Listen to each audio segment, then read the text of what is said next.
Hello everyone, I am the Lore Explorer and this is Subnautica, an open-world exploration game focusing on an ancient race of aliens called the Precursors, as well as the story of the player character Riley Robinson. And things haven't been going so well for old Riley. The Aurora's drive core exploded, dousing us with radiation, as well as leaving a huge swath of the ocean irradiated. And that's after following two separate distress signals, only to find scenes from a horror movie. To top that off, we notice our body is starting to become a bit itchy here and there. The computers on LifePod 5 warn us of high levels of waterborne bacteria. I'm not sure if you guys have noticed, but we aren't skiing out here. Your system is progressing, detecting skin irritation and immune system response. Further data required to identify bacterial strain. Using the scanner on ourselves confirms our fears. We've contracted a mysterious bacterial disease on an alien planet, and our PDA has no idea what it is. But it's not like we have the luxury to stay out of the water, so we just have to keep cracking on. While we were waiting for the Aurora to safely explode, a few radio signals came through. LifePod 4 had to wait for a while, but we can finally head there now we have the time. This is LifePod 4. We've landed close to the Aurora. Flotation device is active, but we've got some big old fish in the water with us, and I don't know how long we're gonna last. We're close to the crash site, so bring radiation protection. 4 out. Signal coordinates corrupted. If the other life pods are any hint, these people may need our help, and time may be of the essence. Their coordinates have been corrupted, but our PDA gives us a picture of its location in rough directions. The life pod seems to have been flipped upside down, but the flotation device is still working. I take that as a good sign, but getting closer to the pod, we can see there were issues here too. A hole in the side of the pod actually looks freshly made. The edges of it are actually still red hot. What the hell could have done that? Anyway, let's get the PDA and listen to the story here. To any Altera crew. Landed in area of significant alien activity. Encountered predators in the Leviathan class, highly aggressive. Spectroscope scanner assigned species designator Reaper. One specimen attempted to swallow the life pod, doing extensive damage in the process. Only viable option is to make for the safety of the Aurora crash site. I have retrieved a data box with the creature decoy and enough resources to fabricate a couple of them. The swim's longer than the decoy lifetime, but it should just be enough to keep them busy. If you don't find me on board the ship, presume I miscalculated. Oh god. This is unsettling for a few reasons. Riley doesn't know what a Reaper Leviathan is. All he knows is something big enough to try to unswallow this entire life pod is nearby. As for the inhabitant of LifePod 4, I can't decide which would be worse. Getting caught by the Reaper Leviathan, or actually making it to the Aurora and being on it when the drive core blew. I haven't been able to find evidence of either. We also had a message from LifePod 6 in our downtime. This is LifePod 6. I have a passenger on board. Coordinates attached. We've landed a kilometer from the crash site, but there's radiation in between us and the rendezvous. Request immediate assistance. 6 out. It sounds like this one had 2 survivors. That doubles the chance that they survived. But even if there is only a small chance, I have to try and save them. The coordinates to this pod have been corrupted as well, but luckily the directions use LifePod 4 as a landmark. Heading west-northwest from here, we can keep an eye out for the life pod or its inhabitants. Come on, another junked life pod.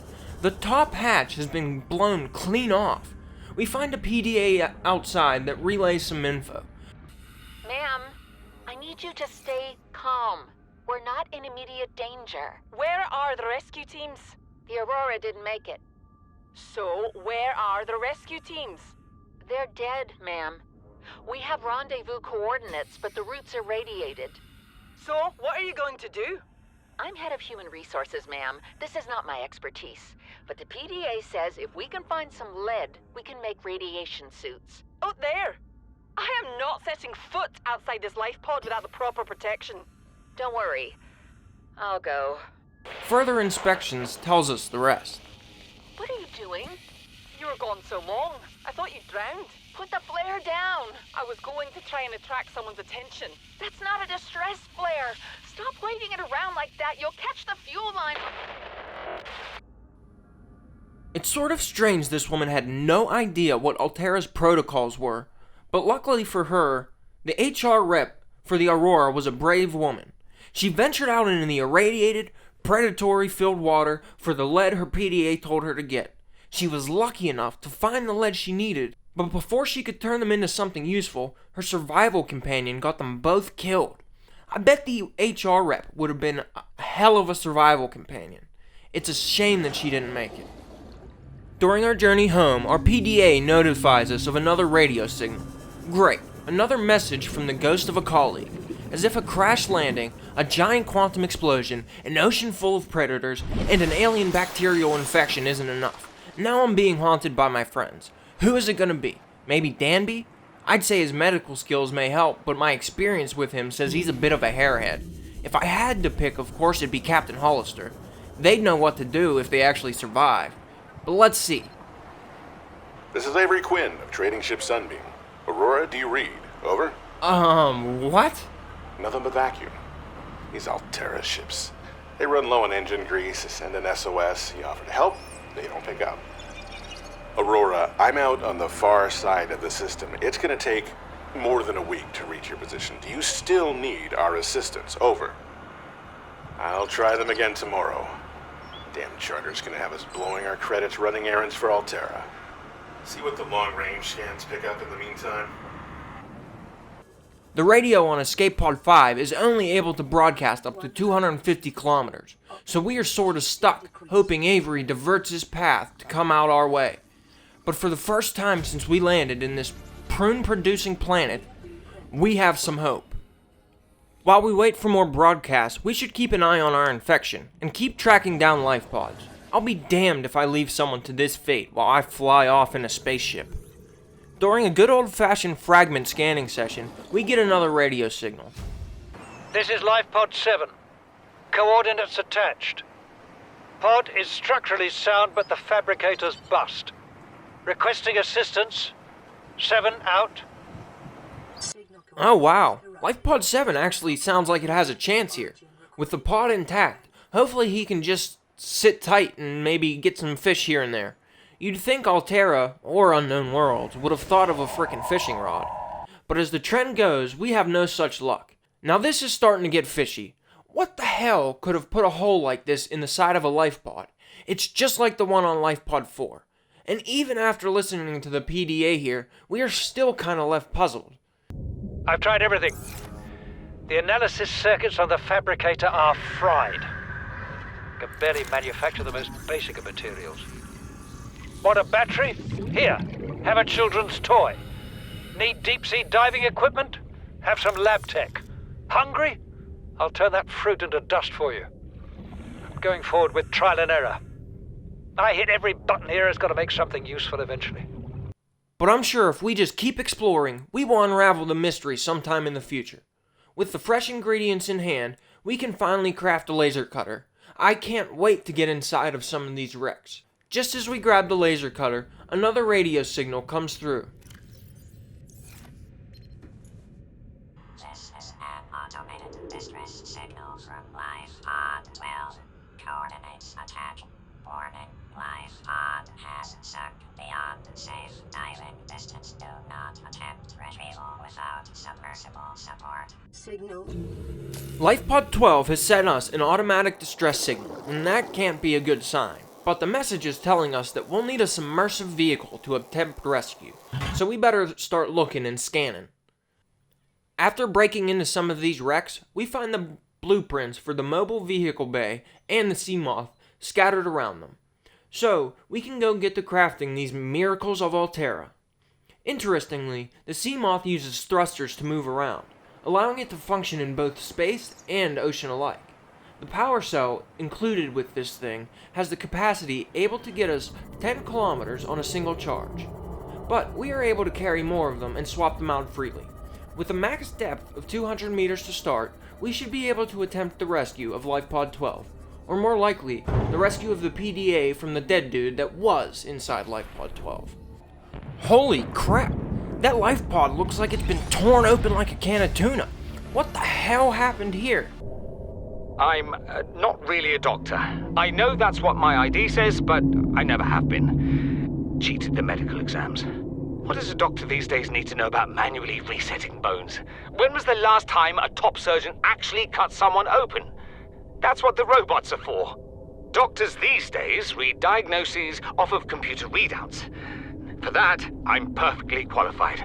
But what good is it when I'm not connected to the main network? I'm bleeding. I've got glowing green pustules growing on my hands.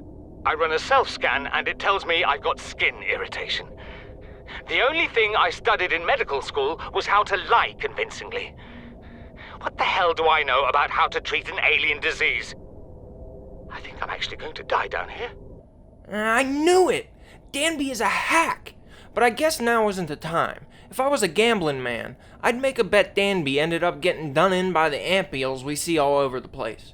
They definitely seem big enough to be able to tear through these life pods like wet paper.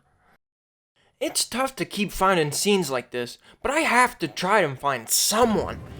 Anyone. But we've spent enough time out and about for this mission. We need to get back and make sure we don't miss any messages from the Sunbeam. Aurora, this is Sunbeam again. We just picked up a massive debris field at your location. I didn't know how many of you... I didn't know. We're now en route to your location. We're gonna bring you home. Sunbeam out. What else can I say? The only time I parked a rig this big on a rock that small was in VR, and I blew it. It's a bad option, all right, but so are all the others. Oh, thank flippin' flop! The Sunbeam is actually on its way. We just have to survive for another 6 days. Since we don't really need to make a home here anymore, we can kinda stop foraging and focus our energy on trying to rescue the initial crash survivors, if there are any. But it seems we may be alone on planet 4546b. I dream at night I landed on 4546a, and I dream it's a rocky planet with land everywhere and pigs as far as the eye can see. But they don't poop. But I can settle for rescue on the way in this ocean planet. So, for now, this is the Lore Explorer diving deep into the story so you don't have to. If you're still watching at this point, I want to thank you. It's very important to YouTube that people click and watch the video all the way through.